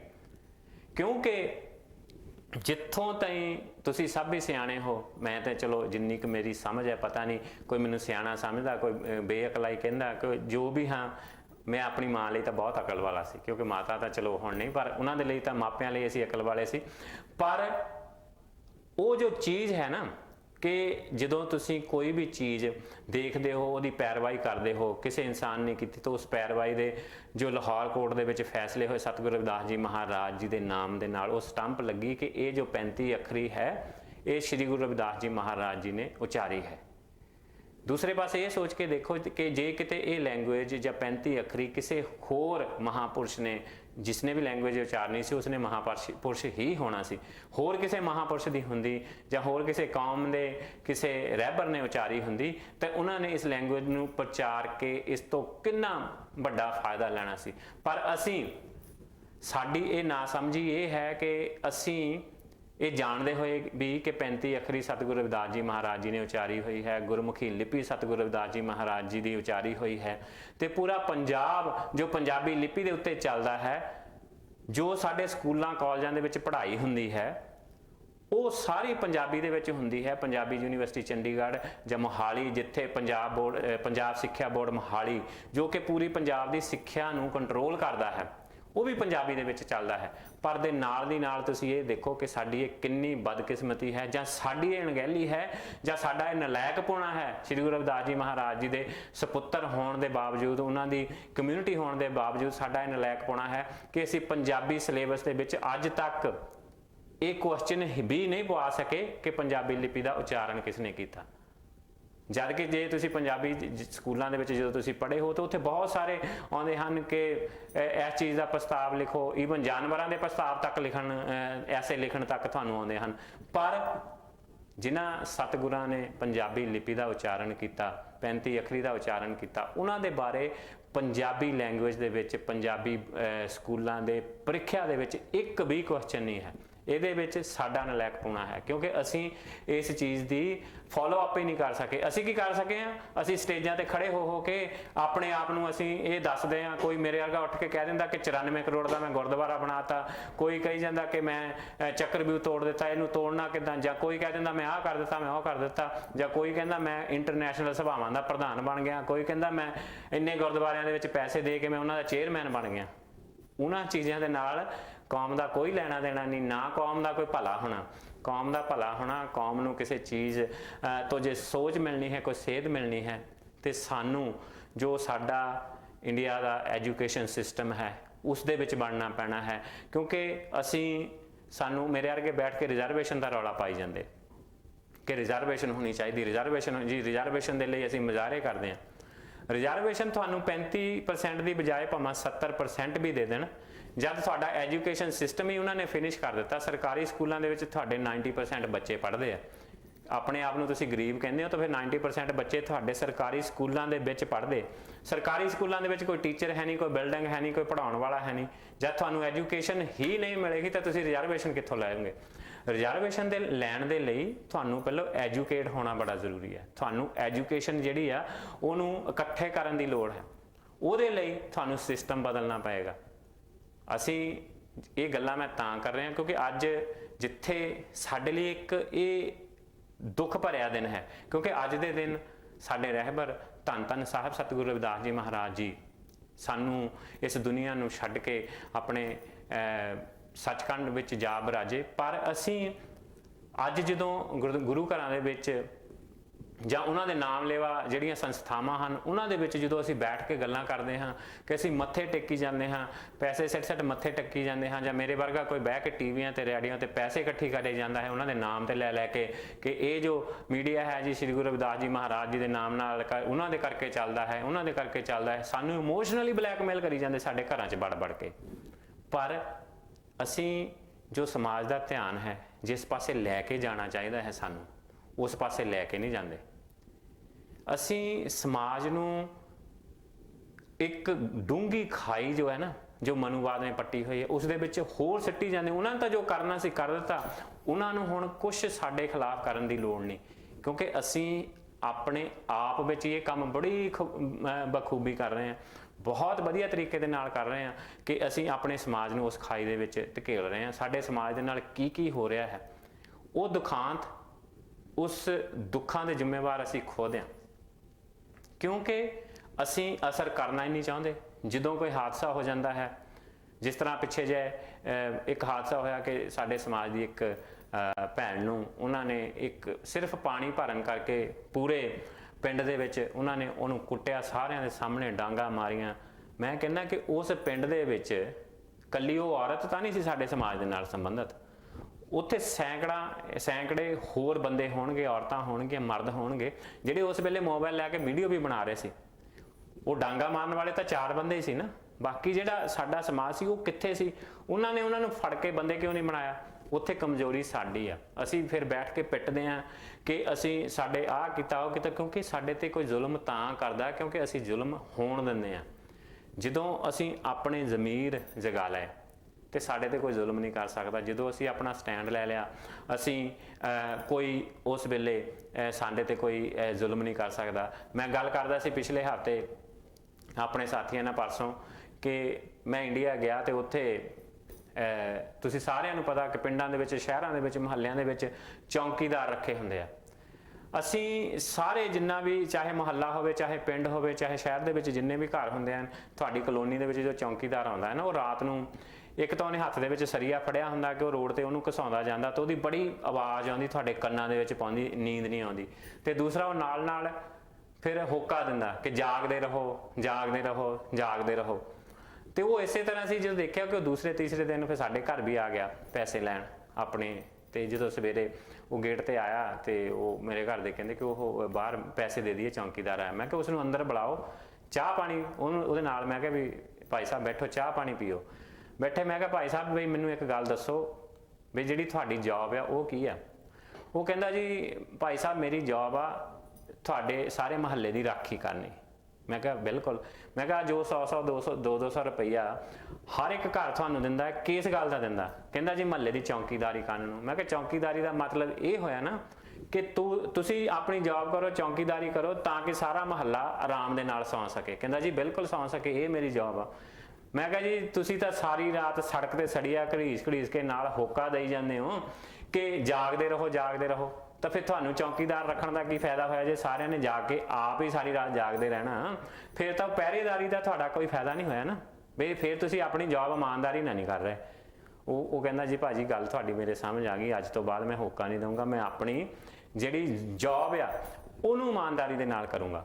ਸੋ ਮੇਰੇ ਕਹਿਣ ਦਾ ਭਾਵ, ਇਹ ਗੱਲ ਦੱਸਣ ਦਾ ਭਾਵ ਇਹ ਆ ਕਿ ਅਸੀਂ ਸਾਰੇ ਜੇ ਆਪਣੀ ਜ਼ਿੰਮੇਵਾਰੀ ਸਮਝਣ ਲੱਗ ਪਈਏ, ਅਸੀਂ ਰਾਤ ਦਿਨ ਇਸ ਦੇ ਕਿ ਅਸੀਂ ਦੂਸਰੇ ਨੂੰ ਕਹੀ ਜਾਈਏ ਕਿ ਆਪਣਾ ਜ਼ਮੀਰ ਜਗਾਓ, ਆਪਣਾ ਜ਼ਮੀਰ ਜਗਾਓ, ਜਾਗਦੇ ਰਹੋ, ਐਂ ਕਰੋ, ਉਹ ਕਰੋ। ਪਹਿਲੋਂ ਅਸੀਂ ਜੇ ਆਪਣਾ ਜ਼ਮੀਰ ਜਗਾ ਲਈਏ, ਅਸੀਂ ਆਪਣੇ ਆਪ ਨੂੰ ਇਸ ਕਾਬਲ ਬਣਾ ਲਈਏ ਕਿ ਸਾਡਾ ਜ਼ਮੀਰ ਜਾਗਦਾ ਹੋਵੇ, ਸਾਨੂੰ ਸਹੀ ਗਲਤ ਦਾ ਫਾਇਦਾ ਪਤਾ ਲੱਗ ਜਾਵੇ, ਅਸੀਂ ਕਿਤੇ ਨਾ ਕਿਤੇ ਆਪਣੇ ਅੰਦਰ ਝਾਤੀ ਮਾਰ ਕੇ ਦੇਖਣ ਲੱਗ ਪਈਏ ਕਿ ਅਸੀਂ ਆਹ ਜਿਹੜੀ ਗੱਲ ਕਰ ਰਹੇ ਹਾਂ ਇਹ ਸਹੀ ਆ ਕਿ ਗਲਤ ਹੈ। ਤਾਂ ਮੇਰਾ ਖਿਆਲ ਕਿ ਇਹ ਜਿਹੜੀ ਦੁਨੀਆ, ਸਾਡਾ ਸਮਾਜ ਆ, ਬਿਲਕੁਲ ਬਹੁਤ ਵਧੀਆ ਹੋ ਜਾਏਗਾ। ਸਾਡਾ ਸਮਾਜ ਬੜੀ ਛੇਤੀ ਤਰੱਕੀ ਕਰੂਗਾ। ਅਸੀਂ ਕਰਦੇ ਕੀ ਹਾਂ ਇਸ ਦੇ ਉਲਟ, ਇੱਕ ਦੂਸਰੇ ਦੇ ਨਾਲ ਈਰਖਾ, ਇੱਕ ਦੂਸਰੇ ਦੇ ਖਿਲਾਫ ਗੱਲਾਂ, ਜਾਂ ਅਸੀਂ ਇੱਕ ਦੂਸਰੇ ਨੂੰ ਦੇਖ ਕੇ ਹੀ ਰਾਜੀ ਨਹੀਂ। ਇਸ ਕਰਕੇ ਅੱਜ ਦੇ ਟਾਈਮ ਦੇ ਵਿੱਚ ਵੀ ਸਾਡੇ ਸਮਾਜ ਦੇ ਨਾਲ ਜੋ ਹੋ ਰਿਹਾ ਉਸ ਦੇ ਜ਼ਿੰਮੇਵਾਰ ਅਸੀਂ ਖੁਦ ਹਾਂ। ਕਿਉਂਕਿ ਜੇ ਦੂਸਰਾ, ਜਿਸ ਤਰ੍ਹਾਂ ਮੈਂ ਕਿਹਾ ਕਿ ਜੇ ਇੱਕ ਥੱਪੜ ਤਾਂ ਤੁਹਾਡੇ ਕੋਈ ਅਣਜਾਣਪੁਣੇ 'ਚ ਮਾਰ ਦਿਓ, ਤੁਸੀਂ ਖੜੇ ਆ ਆਪਣੇ ਸਹਿ ਸੁਭਾਅ, ਕਿਸੇ ਨੇ ਤੁਹਾਡੇ ਥੱਪੜ ਮਾਰ ਦਿੱਤਾ ਤਾਂ ਉਹ ਤੁਹਾਡੇ ਅਣਜਾਣਪੁਣੇ ਦੇ ਵਿੱਚ ਲੱਗ ਗਿਆ। ਪਰ ਜੇ ਤੁਸੀਂ ਦੂਸਰਾ ਥੱਪੜ ਵੀ ਖਾ ਲੈਂਦੇ ਨਾ ਜਾਣ ਬੁੱਝ ਕੇ, ਉਹਦੇ ਵਿੱਚ ਗਲਤੀ ਤੁਹਾਡੀ ਆ। ਅੱਜ ਉਹ ਸਮਾਂ ਨਹੀਂ ਕਿ ਤੁਸੀਂ ਇੱਕ ਥੱਪੜ ਮਾਰਤਾ ਤਾਂ ਤੁਸੀਂ ਆਪਣੀ ਗੱਲ ਅੱਗੇ ਕਰ ਦਿਓ ਕਿ ਲੈ ਭਾਈ ਦੂਸਰਾ ਵੀ ਕਰ ਲਾ। ਨਹੀਂ, ਜੇ ਤੁਹਾਡੇ ਕੋਈ ਇੱਕ ਥੱਪੜ ਮਾਰਦਾ ਤਾਂ 10 ਮਾਰ ਕੇ ਉਹਨੂੰ ਜਵਾਬ ਦਿਓ। ਅੱਜ ਸਮਾਂ ਉਹ ਆ। ਅਦਰਵਾਈਜ਼ ਟਾਈਮ ਇਹ ਆ ਕਿ ਤੁਹਾਡੇ ਹੱਥ ਤੇ ਰੱਖੀ ਰੋਟੀ ਵੀ ਕੋਈ ਚੱਕ ਕੇ ਖਾਣ ਨੂੰ ਤਿਆਰ ਬੈਠਾ। ਸਾਡਾ ਸਮਾਜ, ਅਸੀਂ ਬੜਾ ਹੀ ਰੌਲੀ ਪਾਉਂਦੇ ਹਾਂ ਕਿ ਜੀ ਸਾਡਾ ਐਡਾ ਕੁਣਬਾ, ਸਾਡਾ ਐਡਾ ਇਕੱਠ। ਪਰ ਇਹ ਇਕੱਠ, ਇਹ ਕੁਣਬਾ ਉਸ ਵੇਲੇ ਕਿੱਥੇ ਜਾਂਦਾ ਜਦੋਂ ਸਾਡੇ ਸਮਾਜ ਤੇ ਜ਼ੁਲਮ ਹੁੰਦਾ, ਜਦੋਂ ਸਾਡੇ ਸਮਾਜ ਦੇ ਨਾਲ ਵਧੀਕੀਆਂ ਹੁੰਦੀਆਂ। ਕਿੱਥੇ ਜਾਂਦਾ ਉਹਦਾ ਮੈਂ ਤੁਹਾਨੂੰ ਦੱਸਦਾ ਕਿੱਥੇ ਜਾਂਦਾ। ਸਾਡੇ ਵਰਗੇ ਬਹੁਤ ਸਾਰੇ, ਤੇ ਇਹ ਸੁਖਣਾ ਸੁੱਖ ਦੇ ਲੋਕ ਬੈਠੇ, ਬਹੁਤ ਸਾਰੇ ਮੀਡੀਏ, ਬਹੁਤ ਸਾਰੇ ਲੋਕ ਅਜਿਹੀਆਂ ਸੁਖਣਾ ਸੁੱਖ ਦੇ ਕਿ ਸਮਾਜ ਤੇ ਦੁਨੀਆ ਤੇ ਕੋਈ ਭਾਰੀ ਪਈ ਰਵੇ ਤਾਂ ਜੋ ਸਾਨੂੰ ਮੌਕਾ ਮਿਲੇ ਅਸੀਂ ਪੈਸੇ ਇਕੱਠੇ ਕਰ ਸਕੀਏ। ਸਾਡੇ ਜ਼ਮੀਰ ਇੰਨੇ ਕੁ ਜਿੰਦੇ ਆ। ਅਸੀਂ ਜਦੋਂ ਆਪਣੇ ਜ਼ਮੀਰਾਂ ਨੂੰ ਜਗਾਵਾਂਗੇ, ਅਸੀਂ ਆਪਣੇ ਅੰਦਰ ਝਾਤੀ ਮਾਰਾਂਗੇ ਤਾਂ ਸਾਨੂੰ ਆਪਣੇ ਆਪ ਉਹ ਸੁਰਤ ਆਏਗੀ ਕਿ ਨਹੀਂ, ਆਹ ਕੰਮ ਨਹੀਂ ਕਰਨਾ, ਆਹ ਚੀਜ਼ ਸਮਾਜ ਦੇ ਲਈ ਚੰਗੀ ਹੈ। ਸੋ ਅੱਜ ਮੇਰੀ ਬੇਨਤੀ ਇਹ ਹੈ ਕਿ ਜਿੱਥੇ ਸਤਿਗੁਰੂ ਰਵਿਦਾਸ ਜੀ ਮਹਾਰਾਜ ਜੀ ਦਾ ਅੱਜ ਜੋਤ ਦਿਵਸ ਹੈ, ਜਾਂ ਜਿਹੜੇ ਵੀ ਸਾਡੇ ਸਾਥੀ ਇਸ ਚੀਜ਼ ਨੂੰ ਮੰਨਦੇ ਹਨ ਕਿ ਸਤਿਗੁਰੂ ਰਵਿਦਾਸ ਜੀ ਮਹਾਰਾਜ ਜੀ ਨੂੰ ਸ਼ਹੀਦ ਕੀਤਾ ਗਿਆ, ਸ਼ਹੀਦੀ ਦਿਵਸ ਹੈ, ਜੋ ਵੀ, ਕਿਉਂਕਿ ਮੀਡੀਆ ਜੋ ਹੈ, ਸਾਡਾ ਫਰਜ਼ ਇਹ ਬਣਦਾ ਹੈ ਕਿ ਅਸੀਂ ਇਹ ਗੱਲ ਨਾ ਕਰੀਏ ਕਿ ਜਿੱਥੋਂ ਸਾਡਾ ਫਾਇਦਾ ਅਸੀਂ ਉਹੀ ਗੱਲ ਕਰਨੀ ਆ, ਜਾਂ ਜੇ ਸਾਡੇ ਐਸ ਭਰਾ ਨੇ ਸਾਨੂੰ 50 ਪਾਉਂਡ ਦਿੱਤੇ ਆ ਤਾਂ ਅਸੀਂ ਉਹਦੀ ਗੱਲ ਕਰਨੀ, ਉਹ ਭਾਵੇਂ ਗਲਤ ਆ ਭਾਵੇਂ ਸਹੀ ਆ। ਤੇ ਜੇ ਇੱਧਰ ਕੋਈ ਬੈਠਾ ਵਿਚਾਰਾ ਜਿਹੜਾ ਸਾਨੂੰ ਕੁਝ ਦੇ ਨਹੀਂ ਸਕਦਾ, ਉਹ ਸਹੀ ਗੱਲਾਂ ਵੀ ਕਰੀ ਜਾਵੇ, ਕੰਧਾਂ 'ਚ ਸਿਰ ਮਾਰ ਮਾਰ ਕੇ ਸਾਨੂੰ ਦੱਸੇ ਵੀ ਆਹ ਗੱਲ ਭਰਾਵੋ ਸਹੀ ਆ, ਅਸੀਂ ਉਹਦੀ ਸੁਣਨੀ ਕੋਈ ਨਹੀਂ। ਇਹ ਬਿਲਕੁਲ ਇਸ ਤਰ੍ਹਾਂ ਨਹੀਂ। ਏਕਤਾ ਟੀਵੀ ਦਾ ਬਿਲਕੁਲ ਇਹ ਮੰਤਵ ਨਹੀਂ, ਸਾਡਾ ਬਿਲਕੁਲ ਇਹ ਗੋਲ ਨਹੀਂ। ਸਾਡਾ ਗੋਲ ਇਹ ਆ, ਸਾਡਾ ਏਮ ਇਹ ਆ ਕਿ ਜੋ ਵੀ ਸਮਾਜ ਦੀ ਗੱਲ ਕਰਦਾ ਹੈ, ਚਾਹੇ ਉਹ ਸਾਡੇ ਸੰਤ ਮਹਾਂਪੁਰਸ਼ ਹੋਣ, ਉਹਦੇ ਵਿੱਚ ਇਹ ਜ਼ਰੂਰੀ ਨਹੀਂ ਕਿ ਉਹ ਇੱਕ ਖਾਸ ਡੇਰੇ ਦੇ ਨਾਲ ਜਾਂ ਦੂਸਰੇ ਡੇਰੇ ਦੇ ਨਾਲ ਜਾਂ ਇੱਕ ਮਹਾਂਪੁਰਸ਼ ਦੇ ਨਾਲ ਜਾਂ ਇੱਕ ਸੰਤ ਮਹਾਂਪੁਰਸ਼ ਦਾ ਸੇਵਕ ਹੋਣੇ ਚਾਹੀਦੇ, ਬਿਲਕੁਲ ਨਹੀਂ। ਏਕਤਾ ਟੀਵੀ ਸਭ ਦਾ ਸਾਂਝਾ ਹੈ।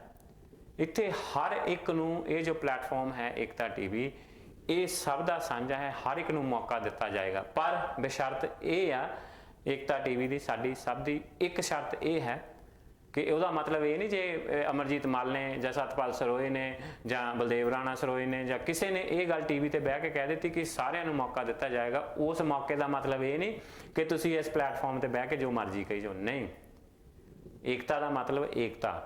ਜੇ ਇੱਕ ਸੰਤ ਮਹਾਂਪੁਰਸ਼ ਦੇ ਸੇਵਕ ਇਸ ਟੀਵੀ ਤੇ ਆ ਕੇ ਆਪਣੀ ਗੱਲ ਕਰਦੇ ਹਨ, ਉਨਾ ਹੀ ਹੱਕ ਦੂਸਰੇ ਸੰਤ ਮਹਾਂਪੁਰਸ਼ਾਂ ਦੇ ਸੇਵਕਾਂ ਨੂੰ ਵੀ ਹੈ। ਪਰ ਉਸ ਦੇ ਨਾਲ ਸ਼ਰਤ ਇਹ ਹੈ ਕਿ ਉਹ ਅਜਿਹੀ ਕੋਈ ਗੱਲ ਅਸੀਂ ਉਹਨਾਂ ਨੂੰ ਅਲਾਉ ਨਹੀਂ ਕਰਾਂਗੇ ਜਿਹਦੇ ਨਾਲ ਕੋਈ ਫ੍ਰਿਕਸ਼ਨ ਪੈਂਦੀ ਹੋਵੇ, ਜਾਂ ਉਹ ਅਜਿਹੀ ਗੱਲ ਕਰਨ ਕਿ ਲਓ ਜੀ ਉਹ ਡੇਰਾ ਛੋਟਾ ਹੈ ਤਾਂ ਆਹ ਡੇਰਾ ਵੱਡਾ ਹੈ, ਜਾਂ ਸਾਡੇ ਸੰਤ ਵੱਡੇ ਹਨ ਤਾਂ ਉਹ, ਇਸ ਤਰ੍ਹਾਂ ਦੀ ਬਿਲਕੁਲ ਗੱਲ ਨਹੀਂ। ਕਿਉਂਕਿ ਏਕਤਾ ਟੀਵੀ ਸਭ ਦਾ ਸਾਂਝਾ ਹੈ।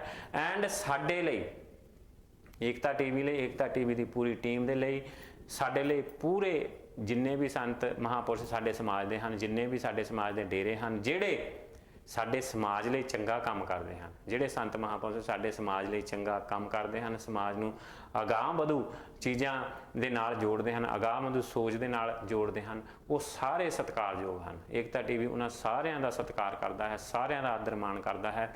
ਤੇ ਉਸ ਦੇ ਨਾਲ ਨਾਲ जो भी साडी कम्यूनिटी चाहे वो सतगुरु रविदास जी महाराज जी नूं मनण वाली कम्यूनिटी है, भगवान सतगुरु वाल्मीकि जी महाराज जी नूं मनण वाली कम्यूनिटी है, महात्मा बुद्ध जी नूं मनण वाली कम्यूनिटी है, जां सतगुरु कबीर जी महाराज जी नूं, जां जीसस क्राइस्ट नूं, जो भी दुनिया दे विच धर्म हैं जिन्हों भी जो मनण वाले है, सारियां दा इत्थे स्वागत है। आके अपनी गल कर सकते हैं। बिल्कुल जिस तरह मैं कहा कि शर्त इक्को है कि असी किसी नूं भी एक दूसरे के खिलाफ, चाहे एक धर्म के खिलाफ, या एक डेरे के खिलाफ, या दूजे धर्म के खिलाफ, दूजे डेरे के खिलाफ, उसनूं असी बिल्कुल अलाउ नहीं करांगे।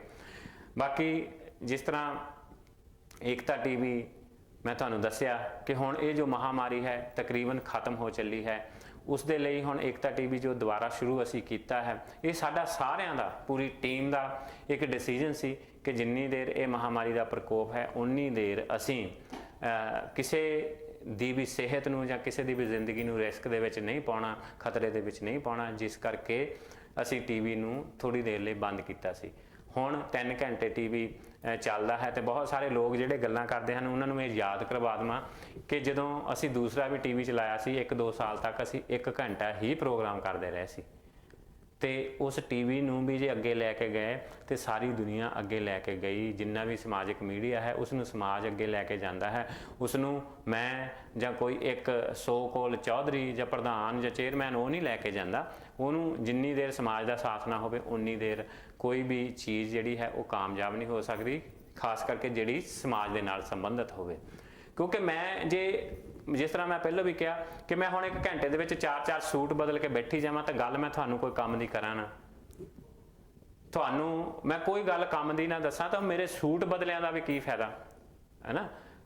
बाणी कहंदी है, कहंदे कि एक बारी दी गल है कि सतगुरु नानक देव जी महाराज किते तुरे जांदे सी ते राह दे विच उन्हां नूं एक मौलवी टक्कर पिया, तो वो मौलवी जो सी मौलवी टक्कर पिया तो मौलवी अपना हथ मूँह धो रहा सी मस्जिद के बाहर खड़ा, तो गुरु नानक देव महाराज ने, गुरु नानक देव पातशाह ने पूछा कि मौलवी जी ये की कर रहे हो, तो मौलवी साहब ने कहा कि नमाज का टाइम हो रहा, मैं हथ मूँह धो रहा कि गंदे कपड़े ते गंदा चेहरा ते गंदे हाथां दे नाल जिहड़ी नमाज कीती जाती है वो कबूली नहीं जाती। तो गुरु नानक देव महाराज जी ने मुस्कुरा के कहा कि मौलवी साहब जे गंदा चेहरा जां गंदे हथ जां गंदे कपड़िਆਂ ਦੇ ਵਿੱਚ कीती नमाज कबूल नहीं हुंदी तो फिर जिहड़ा गंदा मन, गंदा दिमाग, झूठा दिमाग, झूठी आत्मा दे नाल असीं जिहड़ी नमाज जां पाठ जां पूजा करदे वो किस तरह कबूल हो सकती है। परमात्मा, वाहिगुरु, सतगुरु, अल्लाह, जीसस जिसनूं भी तुसीं मनदे हो, वो कहता है कि अपना मन जिहड़ा उसनूं पहलों सच्चा करो, अपने मन नूं पहलों साफ करके, कपड़े भावें तुहाडे सुधे ही गंदे होण, तुहाडा मन सच्चा होवे, तुहाडा मन साफ होवे, ਉਹਦੇ ਨਾਲ ਕੀਤੀ ਗਈ ਦੁਆ, ਉਹਦੇ ਨਾਲ ਕੀਤੀ ਗਈ ਅਰਦਾਸ ਕਬੂਲ ਹੁੰਦੀ ਹੈ। ਪਰਮਾਤਮਾ ਕਹਿੰਦਾ ਕਿ ਝੂਠ ਨਾ ਬੋਲੋ। ਹੁਣ ਜੇ ਮੈਂ ਉਹੀ ਗੱਲ ਉਹ ਆ ਗਈ ਕਿ ਸੂਟ ਤਾਂ ਮੈਂ ਘੰਟੇ ਦੇ ਵਿੱਚ 4-4 ਬਦਲ ਕੇ ਟਾਈਆਂ ਨਵੀਆਂ ਲਾ ਕੇ ਤੁਹਾਡੇ ਮੂਹਰੇ ਬੈਠੀ ਜਾਵਾਂ ਤੇ ਬੈਠਾ ਸੁਦਾ ਹੀ ਕੁਫਰ ਤੋਲੀ ਜਾਵਾਂ, ਝੂਠ ਬੋਲੀ ਜਾਵਾਂ, ਤੇ ਫਿਰ ਉਹ ਕਿੱਥੇ ਮਨਜ਼ੂਰ। ਸੋ ਇਸ ਕਰਕੇ ਸਾਨੂੰ ਸਭ ਨੂੰ ਇਹ ਚਾਹੀਦਾ ਹੈ ਕਿ ਕੋਈ ਵੀ ਗੱਲ ਕਰਨ ਤੋਂ ਪਹਿਲਾਂ ਜੇ ਮੈਂ ਅੱਜ चिट्टी जी कमीज पा ਲਈ है, ये मेरा ਜਿਹੜਾ सांवला जिहा रंग वो गोरा नहीं हो जाना, स्क्रीन ने आ चिट्टा दिखाना ना कि मेरा मूँह। सो उस तरह ही जे असी जबान तो झूठ ही बोली जाना, जे साडे जो अंदर आत्मा भी झूठी है तो सानू किसी ने वो चीज़ जिहड़ी है वो बख्शनी नहीं। कहते कि तुसी दुनिया तो झूठ बोल सकते हो, उहदे घर किस तरह झूठ बोल सकते हो। सो अज ये जो ज्योति जोत दिवस सतगुरु रविदास जी महाराज जी का है, जिथे श्रद्धांजलि है, जिथे साडे समाज नूं जागण की जरूरत है, उत्थे नाल एक होर बड़ा मसला साडे समाज का, खास करके पंजाब दे विच। जिस तरह तुसी पंजाब दे विच पिछले दिनों दे विच देखिया होना कि मोगे दे एक पिंड दे विच, पट्टी तारन दे विच, फिर एक होर एरिया पंजाब संगरूर दे विच एक पिंड दे विच पंचायतां ने ये फैसले कीते कि जिहड़े आ असीं स्क्रीन ते मैं तुहानूं दिखाउणा, पहली तो तुहानूं चिट्ठी दिखाउणा, लैटर हैडां उन्हां दे उत्ते तुसीं स्क्रीन दे उत्ते देख सकदे हो इस वेले कि चिट्ठियां कड्ढियां कि जो झोने की रेट जां झोने की लवाई का रेट जां वो तय करनगे जिमीदार, ते जे किसी मजदूर ने उस तो वध पैसे मंगे ਜਾਂ ਉਸ ਤੋਂ ਵੱਧ ਆਪਣੀ ਮਿਹਨਤ ਤੈਅ ਕਰਨ ਦੀ ਕੋਸ਼ਿਸ਼ ਕੀਤੀ, ਜਾਂ ਫਿਰ ਉਹਨਾਂ ਨੇ ਕਿਸੇ ਦੂਸਰੇ ਪਿੰਡ 'ਚ ਜਾ ਕੇ ਮਜ਼ਦੂਰੀ ਕੀਤੀ ਤਾਂ ਉਹਨਾਂ ਦਾ ਹੁੱਕਾ ਪਾਣੀ ਬੰਦ ਕਰ ਦਿੱਤਾ ਜਾਊ, ਉਹਨਾਂ ਨੂੰ ਜੁਰਮਾਨਾ ਕੀਤਾ ਜਾਊ, ਉਹਨਾਂ ਨੂੰ ਸਜ਼ਾ ਦਿੱਤੀ ਜਾਊ। ਅੱਜ ਦੇ ਟਾਈਮ ਦੇ ਵਿੱਚ ਤੁਸੀਂ ਦੇਖੋ ਕਿ ਇਹ ਪੰਜਾਬ ਦੇ ਹਾਲਾਤ ਆ, ਸਾਡੇ ਪੰਜਾਬ ਦੇ, ਸਾਡੇ ਸਮਾਜ ਦੇ ਨਾਲ ਐਡੇ ਜ਼ੁਲਮ ਹੋ ਰਹੇ ਆ, ਤੇ ਅਸੀਂ ਗੱਲਾਂ ਕੀ ਕਰ ਰਹੇ ਆ ਕਿ ਸਾਨੂੰ ਪਤਾ ਕਿ ਅਸੀਂ ਸਮਾਜ ਨੂੰ ਚੱਕਰਵਿਊਹ ਚੋਂ ਕਿੱਦਾਂ ਕੱਢਣਾ। ਨਹੀਂ, ਇਸ ਤਰ੍ਹਾਂ ਨਹੀਂ ਹੁੰਦਾ। ਸਮਾਜ ਨੂੰ ਚੱਕਰਵਿਊਹ ਚੋਂ ਤਾਂ ਨਿਕਲ ਹੋਣਾ, ਇਹ ਜਿਹੜੀਆਂ ਚਿੱਠੀਆਂ ਤੁਸੀਂ ਪਿੱਛੇ ਦੇਖ ਰਹੇ ਹੋ ਨਾ ਸਕਰੀਨ ਦੇ ਉੱਤੇ, ਇਹਨਾਂ ਚੀਜ਼ਾਂ ਦੇ ਉੱਤੇ ਅਮਲ ਕਰਕੇ, ਇਹਨਾਂ ਲੋਕਾਂ ਨੂੰ ਧੌਣਾ ਫੜ ਕੇ ਇਹਨਾਂ ਲੋਕਾਂ ਨੂੰ ਪੁੱਛਣਾ ਚਾਹੀਦਾ ਹੁਣ ਸਰਕਾਰਾਂ ਕਿੱਥੇ ਆ, ਪੰਜਾਬ ਸਰਕਾਰ ਕਿੱਥੇ ਆ। ਇਹ ਬੰਧੂਆ ਮਜ਼ਦੂਰੀ ਦਾ ਇੱਕ ਦੁਬਾਰਾ ਜੋ ਹੈ ਨਾ ਕੰਮ ਉਹ ਹੋ ਰਿਹਾ ਕਿ ਸਾਡੇ ਸਮਾਜ ਨੂੰ ਦੁਬਾਰਾ ਤੋਂ ਗੁਲਾਮ ਬਣਾਇਆ ਜਾਵੇ।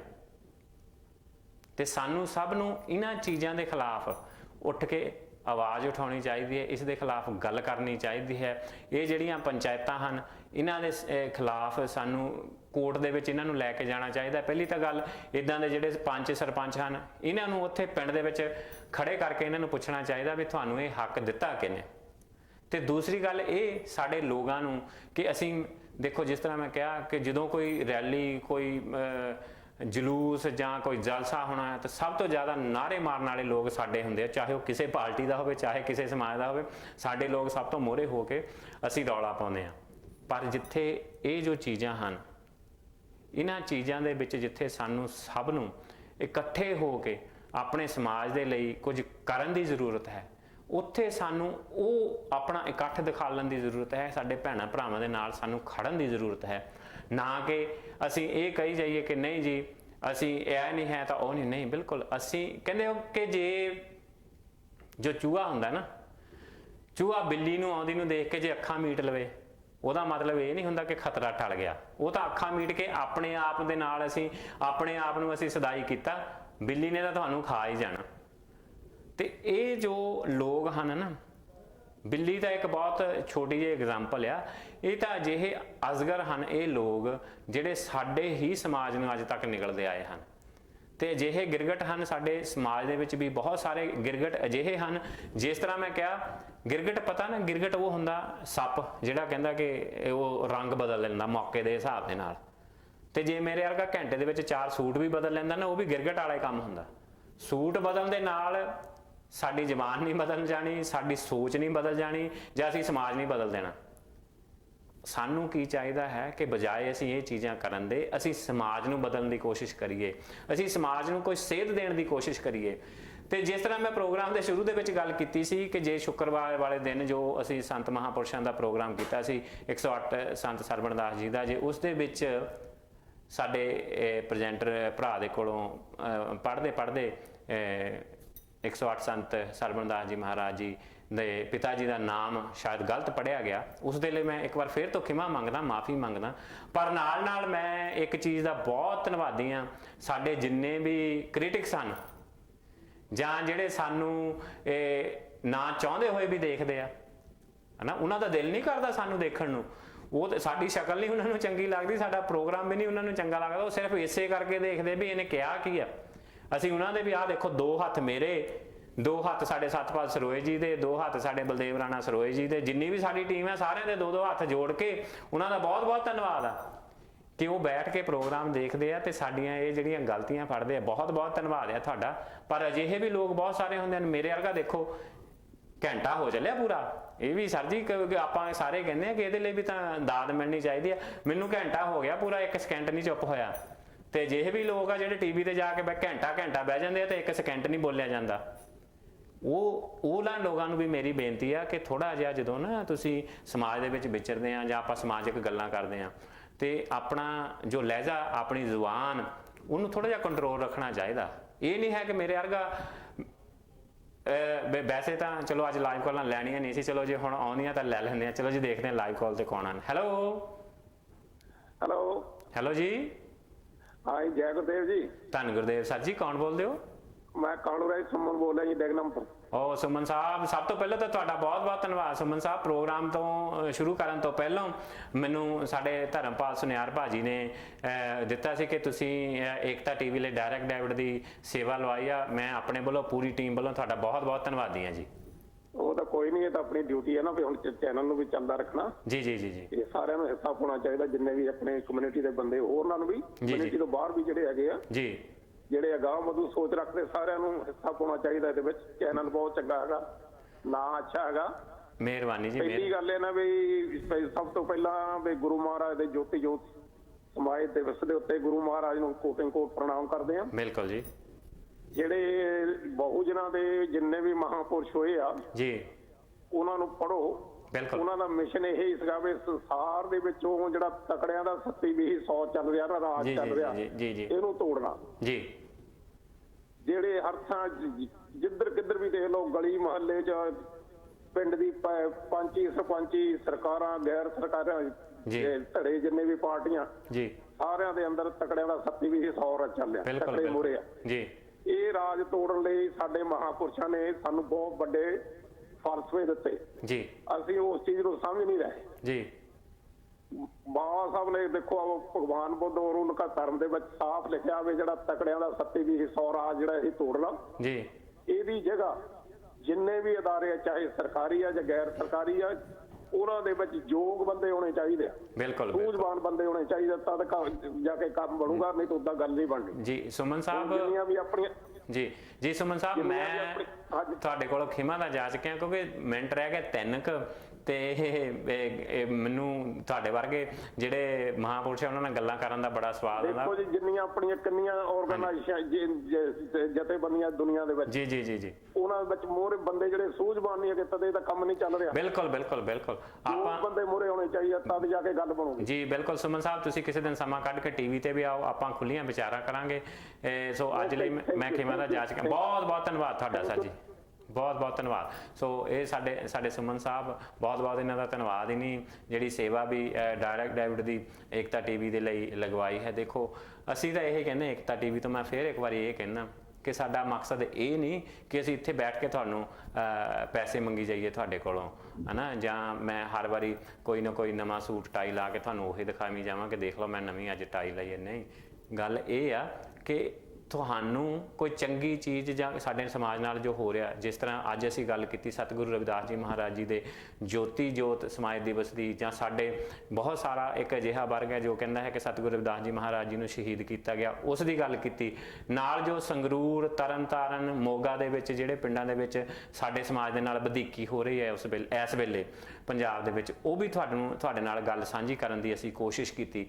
ਬਾਕੀ ਇੱਕ ਵਾਰ ਫਿਰ ਤੋਂ ਤੁਹਾਨੂੰ ਬੇਨਤੀ ਹੈ ਕਿ ਜਿਸ ਤਰ੍ਹਾਂ ਸਰਕਾਰ ਇਸ ਵੇਲੇ, ਅਸੀਂ ਯੂਕੇ ਦੇ ਵਿੱਚ ਰਹਿੰਦੇ ਹਾਂ, ਸਰਕਾਰ ਜਿਹੜੀਆਂ ਪਾਬੰਦੀਆਂ ਲਾਕਡਾਊਨ ਦੀਆਂ ਹਨ, ਜਿਸ ਤਰ੍ਹਾਂ ਹੁਣ ਕੁਝ ਈਜ਼ ਹੋਈਆਂ ਕਿ ਤੁਸੀਂ ਇੱਕ ਦੂਸਰੇ ਦੇ ਘਰ ਜਾ ਸਕਦੇ ਹੋ, ਮਿਲ ਸਕਦੇ ਹੋ, ਤੇ ਕੱਲ ਤੋਂ ਦੁਕਾਨਾਂ ਵੀ ਸਾਰੀਆਂ ਖੁੱਲ ਰਹੀਆਂ ਹਨ, ਪਰ ਉਸ ਦੇ ਨਾਲ ਜਿਹੜੀ ਜ਼ਿੰਮੇਵਾਰੀ ਉਹ ਸਾਡੀ ਹੋਰ ਵੱਧ ਜਾਂਦੀ ਆ ਕਿ ਜੋ ਸੋਸ਼ਲ ਡਿਸਟੈਂਸ ਹੈ ਦੁਕਾਨਾਂ ਦੇ ਵਿੱਚ ਜਾਂ ਜਿੱਥੇ ਵੀ ਅਸੀਂ ਜਾਣਾ ਹੈ, ਉਸ ਨੂੰ ਰੱਖਣਾ ਉਹ ਸਾਡੀ ਜ਼ਿੰਮੇਵਾਰੀ ਹੈ। ਕਿਉਂਕਿ ਇਸ ਵੇਲੇ ਜਿਹੜੀ ਇਹ ਮਹਾਮਾਰੀ ਹੈ ਕਰੋਨਾ ਵਾਇਰਸ, ਉਹ ਕੰਟਰੋਲ ਦੇ ਵਿੱਚ ਆ ਗਈ ਹੈ ਪਰਮਾਤਮਾ ਦੀ ਕਿਰਪਾ ਦੇ ਨਾਲ, ਜਾਂ ਸਰਕਾਰਾਂ ਦੀਆਂ ਤੇ ਲੋਕਾਂ ਦੀ ਸਮਝਦਾਰੀ ਦੇ ਨਾਲ ਉਸ ਨੂੰ ਕੰਟਰੋਲ ਦੇ ਵਿੱਚ ਲਿਆਂਦਾ ਗਿਆ। ਇਸ ਵੇਲੇ ਬਹੁਤ ਤਕਰੀਬਨ ਖਤਮ ਹੋਣ ਦੇ ਲਾਗੇ ਹੈ, ਮਾੜਾ ਜਿਹਾ ਸਾਨੂੰ ਹੋਰ ਹੌਸਲਾ ਕਰਨਾ ਪਏਗਾ। ਪਰ ਕੱਲ ਤੋਂ ਜੋ ਜ਼ਿੰਮੇਵਾਰੀ ਹੈ ਸਾਡੀ ਸਭ ਦੀ, ਲੋਕਾਂ ਦੀ ਹੋਰ ਵੱਧ ਰਹੀ ਹੈ ਕਿ ਸਰਕਾਰ ਨੇ ਜਿੱਥੇ ਢਿੱਲ ਦਿੱਤੀ ਹੈ ਕਿ ਕੱਲ ਨੂੰ ਦੁਕਾਨਾਂ ਵੀ ਖੁੱਲਣਗੀਆਂ, ਸਾਰਾ ਕੁਝ, ਉੱਥੇ ਇਹ ਜ਼ਿੰਮੇਵਾਰੀ ਸਾਡੇ ਸਿਰ ਤੇ ਸਰਕਾਰ ਨੇ ਦਿੱਤੀ ਹੈ, ਲੋਕਾਂ ਦੇ ਸਿਰ ਤੇ, ਕਿ ਤੁਸੀਂ ਇੱਕ ਦੂਸਰੇ ਤੋਂ ਦੂਰ ਕਿਸ ਤਰ੍ਹਾਂ ਰਹਿਣਾ ਹੈ, ਕਿੰਨਾ ਡਿਸਟੈਂਸ ਰੱਖਣਾ ਹੈ, ਆਪਣੀ ਸਫਾਈ ਕਿਸ ਤਰ੍ਹਾਂ ਰੱਖਣੀ ਹੈ। ਪਹਿਲੀ ਦੀ ਤਰ੍ਹਾਂ ਆਪਣੇ ਹੱਥ ਬਾਰ-ਬਾਰ ਧੋਵੋ, ਸੈਨੀਟਾਈਜ਼ ਕਰੋ ਆਪਣਾ ਚਿਹਰਾ, ਜੇ ਲੋਕਾਂ ਦੇ ਵਿੱਚ ਜਾਂਦੇ ਹੋ ਮਾਸਕ ਪਾ ਕੇ ਰੱਖੋ, ਜਾਂ ਸੈਨੀਟਾਈਜ਼ਰ ਜਦੋਂ ਹੱਥਾਂ ਨੂੰ ਲਾਉਂਦੇ ਹੋ ਆਪਣੇ ਚਿਹਰੇ ਨੂੰ ਵੀ ਲਾਓ, ਆਪਣੀ ਸਫਾਈ ਰੱਖੋ, ਘਰ ਦੀ ਸਫਾਈ ਰੱਖੋ, ਆਲੇ ਦੁਆਲੇ ਦੀ ਸਫਾਈ ਰੱਖੋ, ਆਪਣੇ ਬਜ਼ੁਰਗਾਂ ਦਾ ਖਿਆਲ ਰੱਖੋ, ਆਪਣੇ ਸਿਆਣਿਆਂ ਦਾ, ਆਪਣੇ ਬੱਚਿਆਂ ਦਾ, ਆਪਣੇ ਰਿਸ਼ਤੇਦਾਰਾਂ ਦਾ, ਸਭ ਦਾ ਖਿਆਲ ਰੱਖੋ, ਤਾਂ ਕਿ ਅਸੀਂ ਇਸ ਮਹਾਮਾਰੀ ਤੋਂ ਬਹੁਤ ਜਲਦੀ ਛੁਟਕਾਰਾ ਪਾ ਸਕੀਏ, ਤੇ ਜੋ ਜ਼ਿੰਦਗੀ ਹੈ ਉਹ ਮੁੜ ਕੇ ਨੋਰਮਲ ਹੋ ਸਕੇ। ਅਸੀਂ ਇੱਕ ਦੂਸਰੇ ਨੂੰ ਕਲਾਵਿਆਂ ਦੇ ਵਿੱਚ ਲੈ ਕੇ, ਇੱਕ ਦੂਸਰੇ ਨੂੰ ਕਲਾਵੇ ਦੇ ਵਿੱਚ ਲੈ ਕੇ ਮਿਲ ਸਕੀਏ, ਇੱਕ ਦੂਸਰੇ ਦੇ ਨਾਲ ਅਸੀਂ ਪਿਆਰ ਦੇ ਨਾਲ ਮਿਲ ਸਕੀਏ, ਅਸੀਂ ਆਪਣੇ ਬੱਚਿਆਂ ਨੂੰ ਪਿਆਰ ਕਰ ਸਕੀਏ, ਅਸੀਂ ਆਪਣੇ ਬਜ਼ੁਰਗਾਂ ਨੂੰ ਪਿਆਰ ਕਰ ਸਕੀਏ। ਕਿਉਂਕਿ ਇਸ ਵੇਲੇ ਸਮਾਂ ਇਹ ਹੈ ਕਿ ਅਸੀਂ ਆਪਣੇ ਮਾਂ-ਬਾਪ ਨੂੰ ਵੀ ਕਲਾਵਾ ਭਰਨ ਤੋਂ ਡਰਦੇ ਹਾਂ, ਆਪਣੇ ਬੱਚਿਆਂ ਨੂੰ ਵੀ ਕਲਾਵਾ ਭਰਨ ਤੋਂ ਡਰਦੇ ਹਾਂ, ਆਪਣੇ ਚਾਚਿਆਂ ਤਾਇਆਂ ਰਿਸ਼ਤੇਦਾਰਾਂ ਨੂੰ ਕਲਾਵਾ ਭਰਨ ਤੋਂ ਡਰਦੇ ਹਾਂ। ਸੋ ਇਹ ਸਾਡੀ ਸਾਰਿਆਂ ਦੀ ਸਿਆਣਪ, ਸਾਡੀਆਂ ਸਰਕਾਰਾਂ ਦੀ ਜਿਹੜੀ ਜ਼ਿੰਮੇਵਾਰੀ ਹੈ, ਉਹਨਾਂ ਨੇ ਇਹ ਕਰਕੇ ਇਸ ਨੂੰ ਤਕਰੀਬਨ ਉਸ ਮਕਾਮ ਤੇ ਵਾਪਸ ਆ ਰਿਹਾ ਹੈ ਕਿ ਅਸੀਂ ਜਦੋਂ ਫਿਰ ਕਹਿੰਦੇ ਹੁੰਦੇ ਆ ਕਿ ਚੰਗੇ ਨਹੀਂ ਰਹੇ ਤਾਂ ਦਿਨ ਮਾੜੇ ਵੀ ਨਹੀਂ ਰਹਿਣੇ, ਤੇ ਇਹ ਜਿਹੜੇ ਮਾੜੇ ਦਿਨ ਆ ਇਹ ਵੀ ਗੁਜ਼ਰ ਚੱਲੇ ਆ, ਪਰ ਇਸ ਦੇ ਨਾਲ ਸਾਡਾ ਸਾਰਿਆਂ ਦਾ ਫਰਜ਼ ਬਣਦਾ ਹੈ, ਸਾਡੀ ਜ਼ਿੰਮੇਵਾਰੀ ਥੋੜੀ ਹੋਰ ਵੱਧਦੀ ਹੈ ਕਿ ਅਸੀਂ ਇੱਕ ਦੂਸਰੇ ਦਾ ਖਿਆਲ ਰੱਖੀਏ। ਅਸੀਂ ਜੇ ਦੁਕਾਨਾਂ ਦੇ ਵਿੱਚ ਜਾਣਾ ਹੈ, ਅਸੀਂ ਆਪਣਾ ਲੋਕਾਂ ਤੋਂ ਇੱਕ ਦੂਸਰੇ ਤੋਂ ਫਾਸਲਾ ਬਣਾ ਕੇ ਰੱਖੀਏ, ਅਸੀਂ ਆਪਣੇ ਆਪ ਨੂੰ ਇਸ ਬਿਮਾਰੀ ਤੋਂ ਜਲਦੀ ਬਾਹਰ ਲੈ ਕੇ ਆ ਸਕੀਏ। ਸੋ ਅੱਜ ਦਾ ਜੋ ਸਮਾਂ ਹੈ ਖਰੀਆਂ ਦਾ ਇੱਥੇ ਸਮਾਪਤ ਹੁੰਦਾ ਹੈ, 30 ਕੁ ਸਕਿੰਟ ਰਹਿ ਗਏ ਹਨ। ਸੋ ਹੋਪਫੁਲੀ ਅਗਲੇ ਹਫਤੇ ਫਿਰ ਤੁਹਾਡੇ ਦਰਸ਼ਨ ਕਰਾਂਗੇ, ਐਤਵਾਰ ਵਾਲੇ ਦਿਨ ਤੁਹਾਡੇ ਦਰਸ਼ਨ ਕਰਿਆ ਕਰਾਂਗੇ, ਜਿਸ ਤਰ੍ਹਾਂ ਵੀ ਸਾਰੀ ਟੀਮ ਦਾ ਸਾਰਿਆਂ ਦਾ ਹੁਕਮ ਹੋਇਆ ਉਸ ਤਰ੍ਹਾਂ ਤੁਹਾਡੇ ਦਰਸ਼ਨ ਕਰਿਆ ਕਰਾਂਗੇ। ਬੇਨਤੀ ਇਹ ਹੈ ਕਿ ਜਿੱਥੇ ਅਸੀਂ ਅੱਜ ਸਤਿਗੁਰੂ ਰਵਿਦਾਸ ਜੀ ਮਹਾਰਾਜ ਜੀ ਨੂੰ ਸ਼ਰਧਾਂਜਲੀ ਭੇਂਟ ਕੀਤੀ ਹੈ, ਉਹਨਾਂ ਨੂੰ ਕੋਟਮ ਕੋਟ ਪ੍ਰਣਾਮ ਹੈ, ਉੱਥੇ ਆਪਣੇ ਜ਼ਮੀਰਾਂ ਨੂੰ ਜਗਾਓ, ਆਪਣੇ ਜ਼ਮੀਰ ਨੂੰ ਜਗਾਓ, ਫਿਰ ਸਾਰਿਆਂ ਦਾ ਜ਼ਮੀਰ ਜਾਗਦਾ ਹੋ ਜਾਣਾ। ਅਗਲੀ ਮੁਲਾਕਾਤ ਤੱਕ ਆਪਣਾ ਰੱਖੋ ਖਿਆਲ, ਕਿਉਂਕਿ ਆਪਣਾ ਖਿਆਲ ਰੱਖ ਸਕੋਗੇ ਤੇ ਦੂਜਿਆਂ ਦਾ ਖਿਆਲ ਆਪਣੇ ਆਪ ਰੱਖ ਹੋ ਜਾਣਾ। ਸੋ ਅਗਲੀ ਮੁਲਾਕਾਤ ਤੱਕ ਰੱਬ ਰਾਖਾ ਸਭਨਾਂ ਦਾ।